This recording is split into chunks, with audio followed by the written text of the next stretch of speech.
नाशिकच्या निफाड तालुक्यामध्ये युरिया खताचा काळाबाजार करणाऱ्यावरती कारवाई करण्यात आली आहे। जिल्हा परिषदेच्या कृषी विभागाच्या भरारी पथकानं आणि लासलगाव पोलिसांनी ही संयुक्त कारवाई केली आहे। लातूर इथून मुंबई आणि अहमदाबाद इथं काळाबाजारासाठी अनुदानित युरिया खताची वाहतूक केली जात असल्याच्या गोपनीय माहितीच्या आधारे हा छापा टाकण्यात आलाय।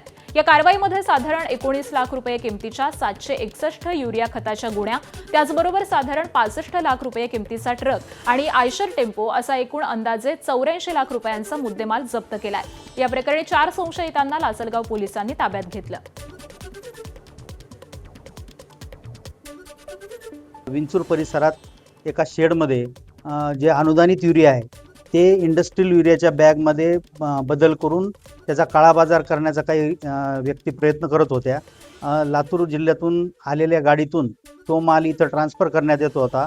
त्याला कृषी विभागाच्या पथकाने पोलीस प्रशासनाच्या मदतीने ती गाडी पकडलेली आहे आणि जवळपास 761च्या जवळपास त्या गोण्या असा माल पकडण्यात आलेला आहे आणि त्याच्यावर FIR करण्याची कारवाई सुरू आहे। ABP माझा, उघडा डोळे बघा नीट।